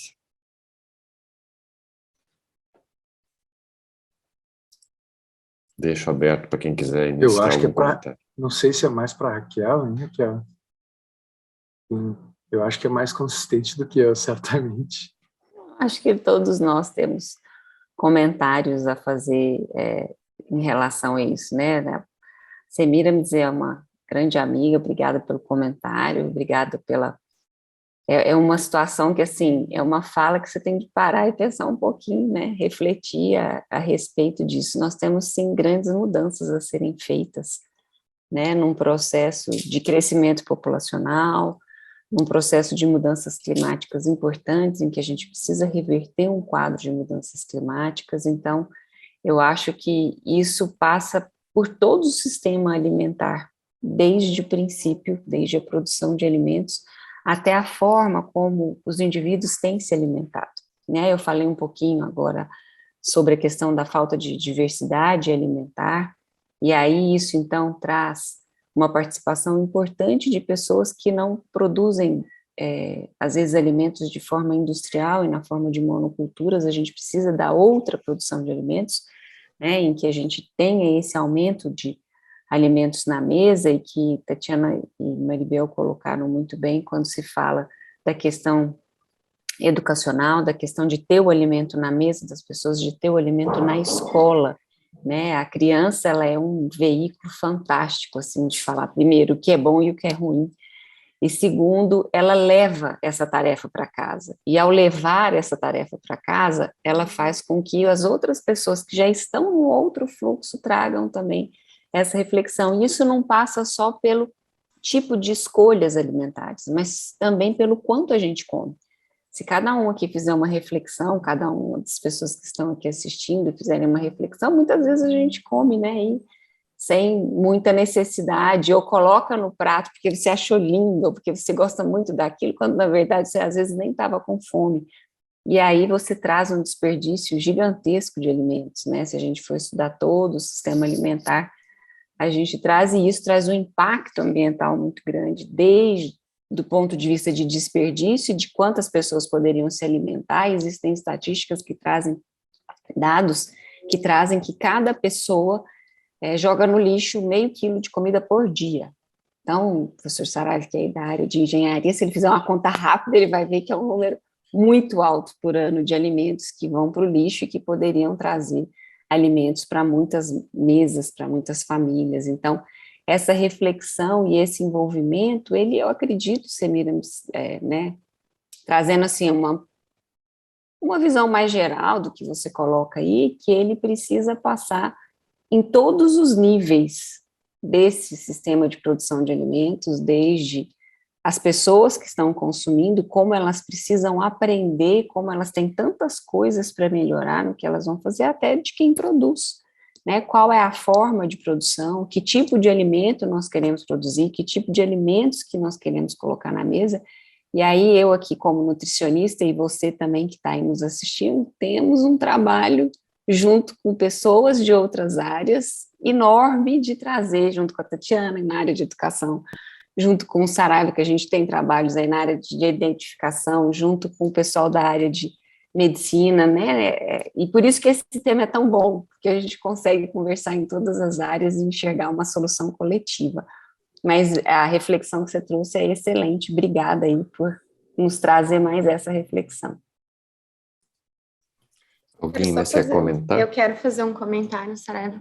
Por favor. Queria agradecer a pergunta aí da Semiramis, acho que ela toca num ponto que é bastante importante, né? Acho que foi uma das coisas que a gente discutiu no início, né, de qual o rumo que a gente ia tomar para comentar essa questão, por exemplo, do consumo de carne, e para a gente fazer essa recomendação, né, da promoção e operacionalização da dieta da saúde planetária, que não fosse cair simplesmente nessa estratégia que a Semira me chamou a atenção, da responsabilização do indivíduo, né?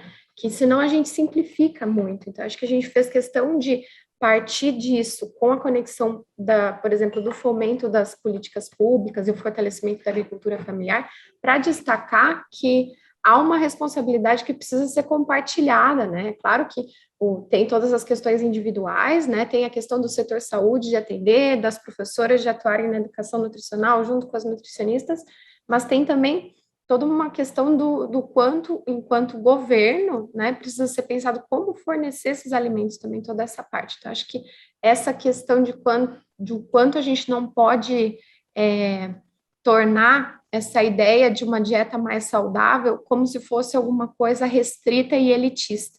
Ontem mesmo a gente estava tendo um debate sobre isso, né, com a professora Karina da Unesp, que a gente teve uma aula sobre saúde planetária com os estudantes lá, e eles destacaram isso, e eu disse que não, pelo contrário, na minha cabeça, essa ideia da dieta mais saudável para o indivíduo e para o planeta, ela, na realidade, precisa ser acessível, precisa ser desses alimentos que estão lá promovendo vida e saúde também no campo, né? Então, para que isso aconteça, a gente não pode só dizer que cada um de nós é responsável pela nossa dieta, mas nós, enquanto grupo, também os produtores, mas também os governos que vão regular tudo isso. Acho que é isso. Saraiva, eu não sei se tem mais alguma pergunta. Se tiver, eu me calo. Mas às vezes precisa dar uma enroladinha, aí eu posso falar. Mas eu também ia gostar de ouvir a Maribel, Sim. Eu ia perguntar para ela se ela queria comentar alguma coisa.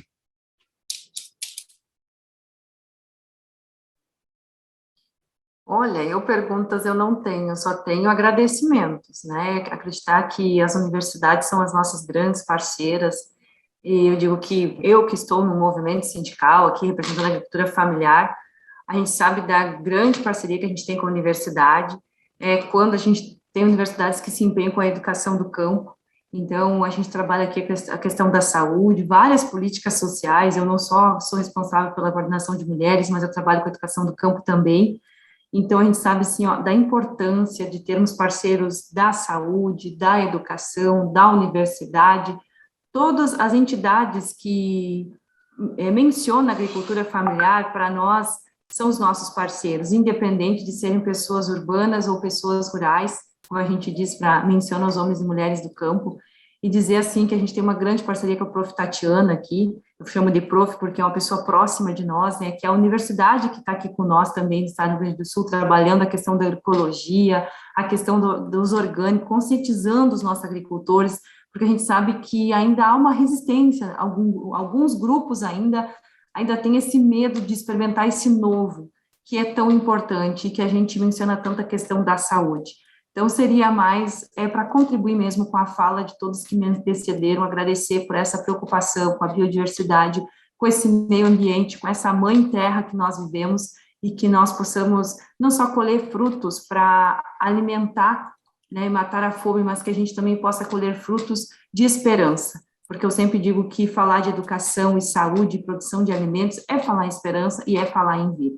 Então, seria essa a minha contribuição, e dizer que a agricultura familiar agradece por ter pessoas como vocês, não só no Brasil, mas no mundo inteiro, pensando na boa qualidade, né, de vida, na boa qualidade de vida, e também através da alimentação que está na mesa de muitas pessoas, e outras que ainda não têm esse alimento, mas que a gente possa fazer essa diferença, e que esse desperdício que está havendo de alimentos possa ser recuperado, e que possa ir para aquelas pessoas que não têm esse acesso, e que nós, agricultores familiares, possamos fazer também essa diferença, produzindo mais, mas com mais responsabilidade, que é o que mais importa, que não adianta a gente produzir muito e não ter responsabilidade. É essa responsabilidade que tem que nos mover.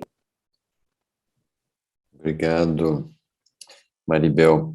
Até eu queria dar um pitaco nesse comentário muito importante da Semiramis, né? Ela tem razão, né? Não dá para a gente responsabilizar o cidadão, a cidadã em relação a essa questão. É um problema muito mais complexo de um modelo econômico, né? Um modelo econômico que privilegia a exportação, como se essa exportação trouxesse riqueza, e até traz, mas o problema é que essa riqueza não é distribuída, né? Então, nesse modelo a gente exporta, mas não consegue que a população como um todo se beneficie disso, né? Então, esse modelo econômico por trás realmente é o grande problema, né? Esse e outros, enfim. Mas não há dúvida que eu acho que o cidadão, nesse ponto, ele tem um poder enorme, que é o poder de decidir o que ele vai, o que vai comprar, o que não vai comprar, o que vai comer, o que não vai comer, né?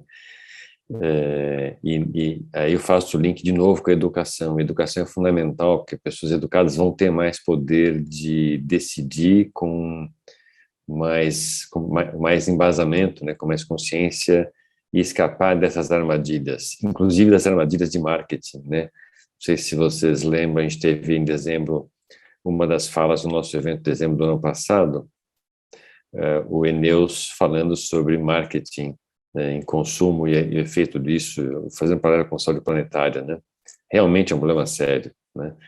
Então, acho que o problema é bastante complexo, né? Mas, sem dúvida, Semiramis tem razão, que não é responsabilizando o cidadão que isso se resolve apenas, né? É bastante mais imbricada aí a situação. O Henrique quer comentar alguma coisa, Henrique? Olha, eu acho que a pergunta é o nó das recomendações, né? Que, como disse a Tatiana, eu acho que do ponto de vista científico, acho que a gente já não tem muita dúvida, né, de para onde vai o clima e de para onde está indo a saúde. Então, do ponto de vista científico, acho que as coisas já estão bem claras. O X da questão é como fazer o que a ciência diz que tem que ser feito, né? E é uma questão humana. E a questão humana é muito complexa, né? O que a gente buscou fazer é exatamente fugir dessa armadilha de culpar o indivíduo, né? E articular, então, com uma política que a gente sabe que já funciona. Aliás, o Lancet nos pediu que a gente abordasse alguma questão que já funciona. Então, essa questão das políticas públicas para estimular a agricultura familiar, né, comprando pelo menos 30% para abastecer escolas, órgãos públicos, enfim, ela já existe, né? Como a Maribel bem colocou, existem várias falhas, mas já é um avanço incrível. Então, pelo menos nesse caminho, a gente já fez uma recomendação que ela é completamente factível, que ela tem que partir, de certa forma, de cima para baixo, né? É claro que, atualmente, a gente está tendo dificuldades de ter esse tipo de estratégia ganha-ganha, né? Pensando na qualidade de vida das pessoas e na qualidade de vida, por que não, das outras espécies, que tem sido, digamos assim, escanteado. A gente viu isso na COP de Glasgow, né? Acho que não preciso entrar em maiores detalhes. Então, existe uma questão de cima para baixo do Estado, e existe uma questão também de baixo para cima, que eu acho que passa pelo voto. E aí tem toda a questão do marketing, a questão da educação, né? E muitos problemas de geopolítica, que acho que a gente não entrou aqui, né? Mas, enfim, eu acho que essa armadilha da questão individual é central, né? Obrigado pela pergunta. Elizabeth tem que sair em um momento, não sei se ela já saiu ou não, ainda não. Então, talvez a gente pudesse pedir até um comentário dela sobre isso, né? Seria interessante. Elizabeth, one of the questions that has been raised for us is how tricky it is if we try to set all the responsibility for changing to the individual when there's a whole system behind it in terms of the current production, current agricultural production, and how that affects nutrition, food, and everything else. So, and the person who is asking that is our colleague, is asking for some comments on that. Maybe you could bring something. I think that's a really important point. I don't think we should ask individuals to make those changes in the current systems. I think it really is the responsibility of governments and private sectors to set the institutions, to set the pricing, to ensure redistribution. So to some extent, individuals who can, should change their behavior, but many of us can't in the current situation. So especially if you're looking at low-income households, whether they're in a high-income country or a poor country, asking someone to change their behavior just spontaneously really is unfair and unreasonable. I think it's the responsibility of governments, responsibility of private sector to do the right thing and to set the right institutions. At the moment, and even then it's difficult, because if a government just suddenly put a price on carbon, which a lot of economists like me agree to in principle, but you've then got to ask, how is that going to affect low-income households? That simple just to have governments slap on a carbon price like we're being asked to do. And then, of course, it's even harder for people in lower income countries where, our obligation is to try and reduce poverty. So the short answer is I don't think we should ask individuals to be responsible for solving climate change. But on the other hand, there are many of us who can make a change in their lifestyles. But actually, the responsibility has to be with governments, particularly higher income governments, and the private sector. Thank you. I'd like to raise a question, which I know it's very controversial, but I'd like to raise it here for you and for the others, and then I'll make it in Portuguese. Is there any future if we keep increasing our population? Shouldn't we also be targeting not only stabilizing, but decreasing the population in the long term? I mean, we know that we are already consuming more than one planet Earth.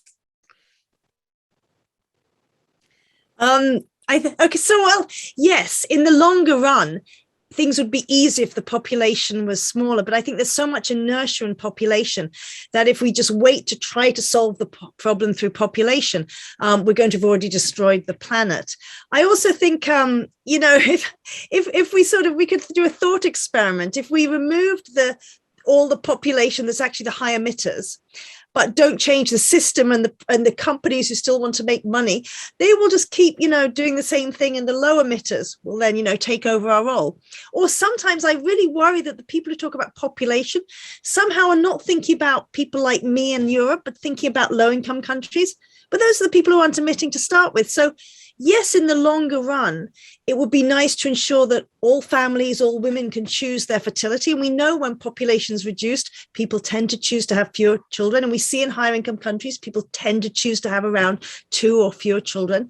But there isn't time to wait for population to change. And really that absolves, I hear a lot of people say that, isn't it population? I think that is just an excuse not to act on actually keeping fossil fuels in the ground. Thank you.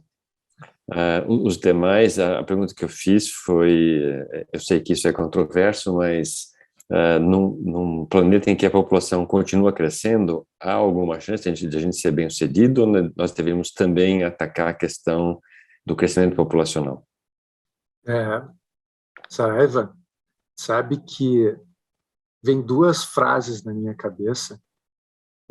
Uma é uma frase, agora eu me esqueci do autor, mas é que a gente precisa ser pessimista na razão e otimista na ação.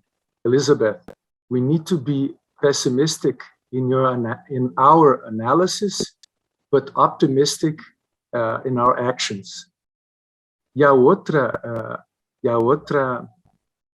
outro pensamento é um que Gandhi falou, que nós temos espaço no planeta para todos, mas nós não temos espaço para a ganância de todos.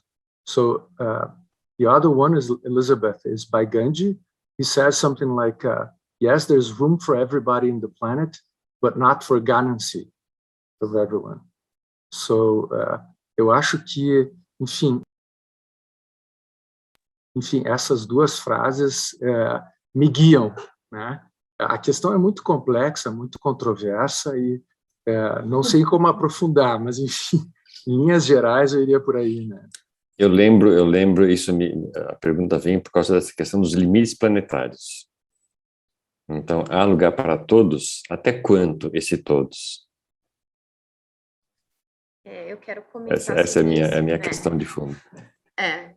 Acho que há um limite aí nessa pergunta, né? Mas, enfim, o que eu queria comentar é que eu acho que tem muitas coisas, como, né, o Henrique já respondeu, Elizabeth, é um assunto complexo que envolve várias coisas, mas acho que a gente, conectando um pouco com a Semiramis lá, eu acho que a gente não pode olhar essa questão do aumento populacional a partir desse viés individual só. Eu acho que a gente tem que conectar isso com todas as outras coisas.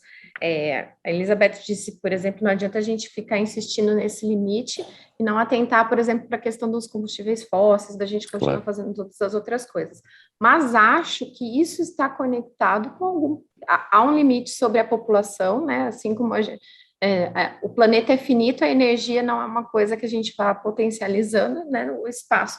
Mas eu acho que tem tantas coisas antes disso, e eu acho que, inclusive, pensando, por exemplo, a partir das questões de gênero, né, Saraiva, que acho que era isso que eu queria colocar, o quanto melhorar, por exemplo, a educação de mulheres, o acesso de mulheres à educação, né? A gente sabe que há uma correlação muito grande entre os anos de escolaridade e o número de filhos, né, o acesso a políticas de saúde, acesso às políticas de educação sexual, de planejamento familiar. Eu acho que todas essas coisas a gente tem que, mais ou menos como a gente fez pela via de não focar a questão de melhorar a alimentação só no indivíduo, eu acho que melhorar essa questão do número da população passa por todas essas coisas antes. Acho que depois da gente ter resolvido o acesso das mulheres, aí a gente pode, né, ser mais enfático em querer, talvez até reduzir, de repente, a população, mas acho que a gente tem muitas coisas que a gente pode e deve atacar antes do que ser radical só nisso,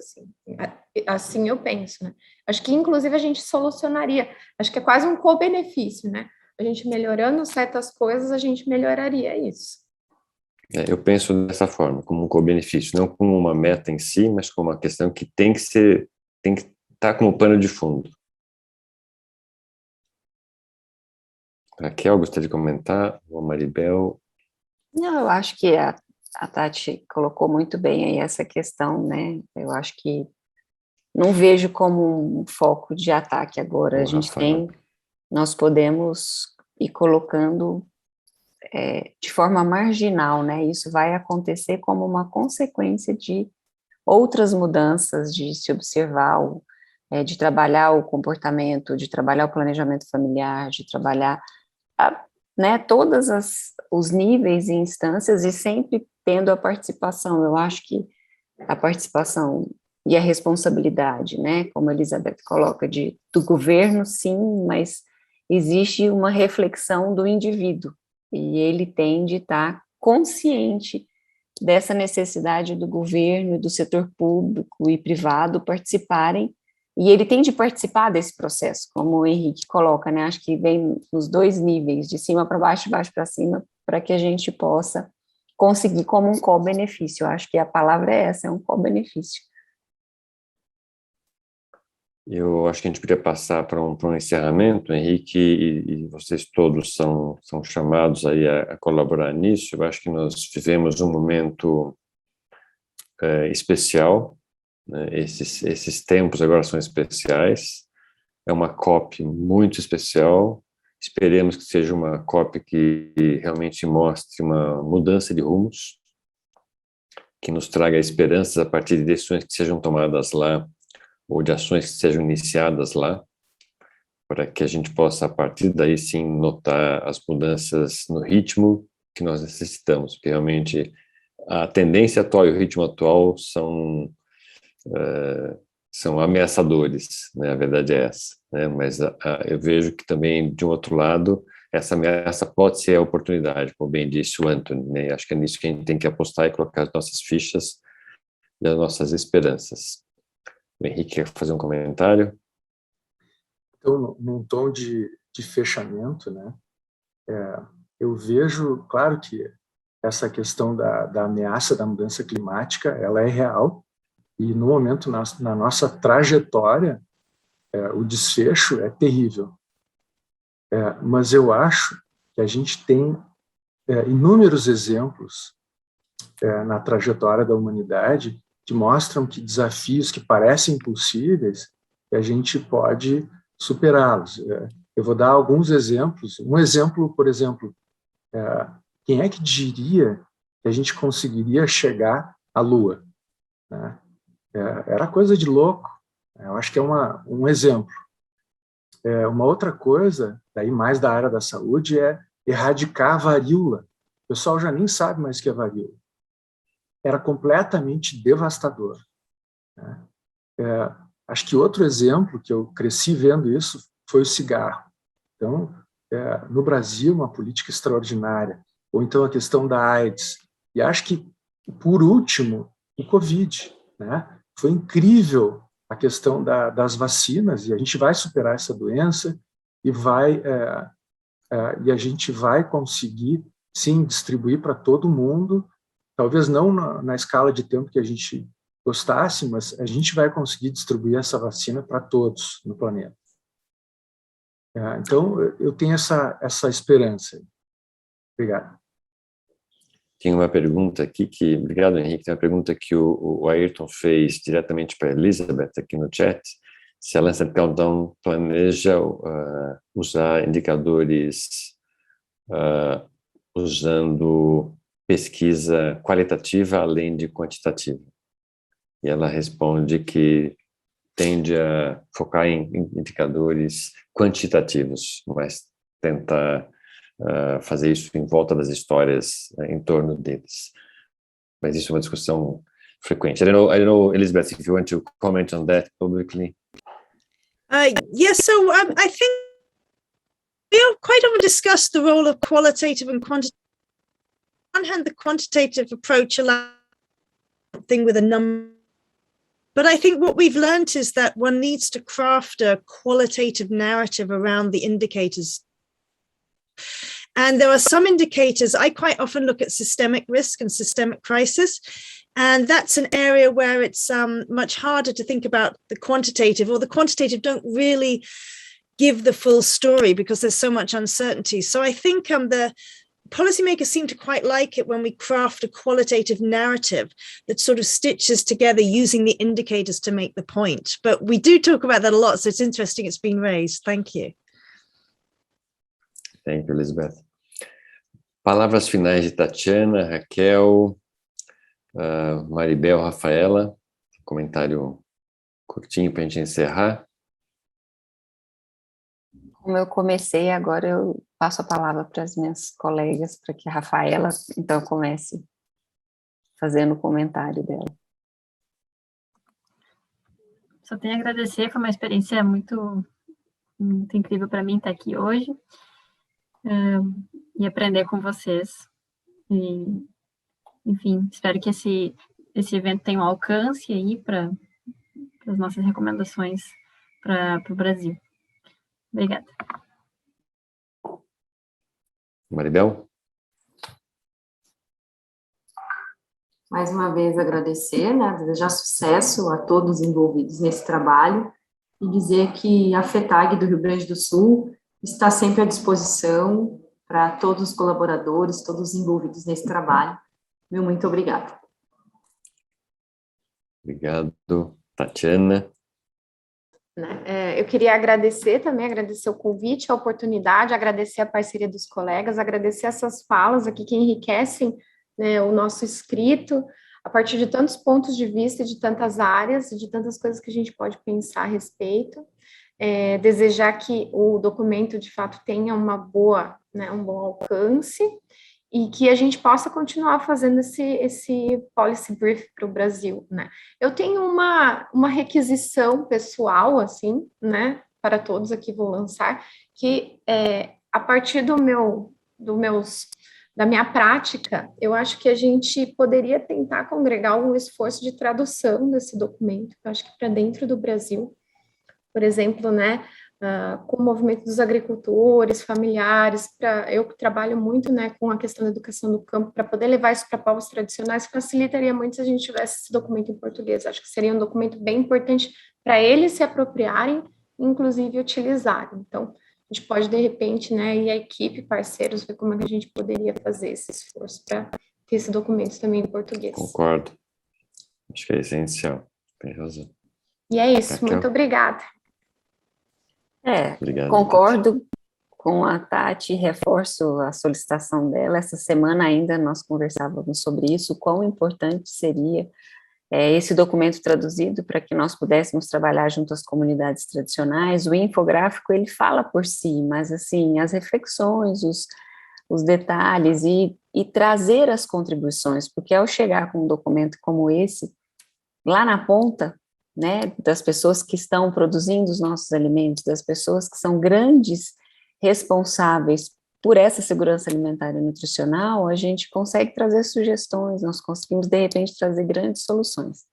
Então, a minha mensagem final aí é o agradecimento e esperar que nós, enquanto grupo, a gente consiga continuar trabalhando e levando essa informação, né, em todos os níveis, público, privado, sociedade, organizações não governamentais e etc. e tal, para que as pessoas possam fazer essa reflexão nesse ano que a gente já sente uma movimentação e uma percepção da sociedade como um todo em relação ao que é, né, esse problema, essa questão de mudanças climáticas. A gente vê em séries de canais de streaming, a gente vê nos jornais, a gente vê na conversa das pessoas.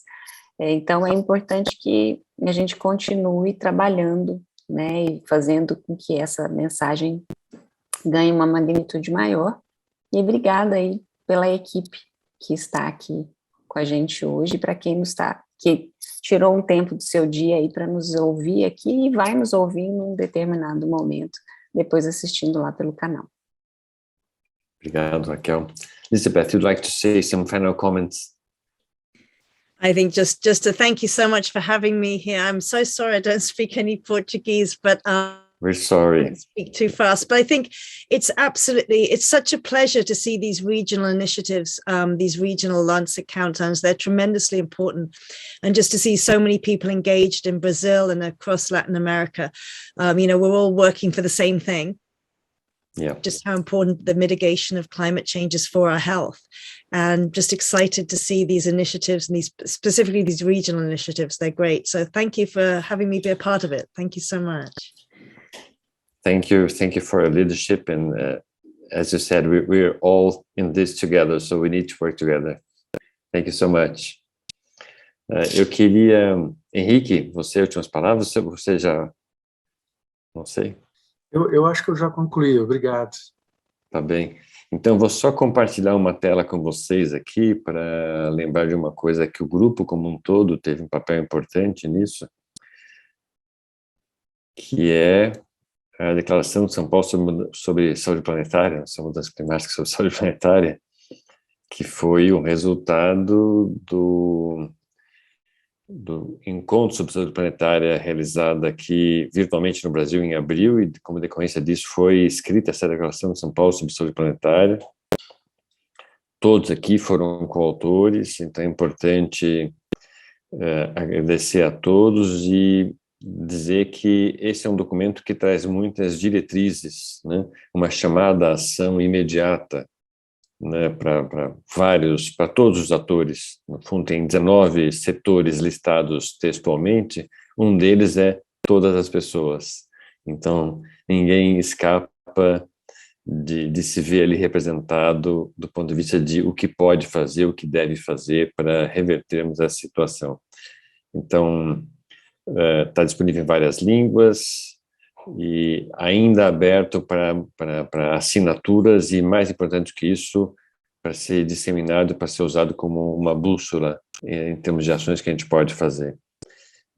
E finalizando, né, lembrando que também nós todos aqui estamos presentes, somos parte desse grupo de saúde planetária do Brasil, convidar quem está nos assistindo que ainda não conhece para visitar e, se interessar, fazer parte, né, entrar em contato conosco para fazer parte. Com isso, eu encerro aqui. Então, agradecer muitíssimo a todos vocês que participaram, a Estela, Elizabeth, Henrique, vou esquecer agora se eu não olhar os nomes aqui, a Rafaela, a Raquel, Maribel e Tatiana. Agradecer muitíssimo também ao pessoal, o staff do IA, a Sandra Cidini, o Aziz, o Sérgio e todos que mais, a Fernanda, a diretoria, e a todas as instituições que estiveram envolvidas, não só nessa transmissão aqui, mas na redação desse documento importante. Parabéns para os autores. A gente se encerra por aqui. Muitíssimo obrigado a todos e a todas. Bom fim de tarde e bom fim de semana. E cuidem-se, continuem cuidando-se.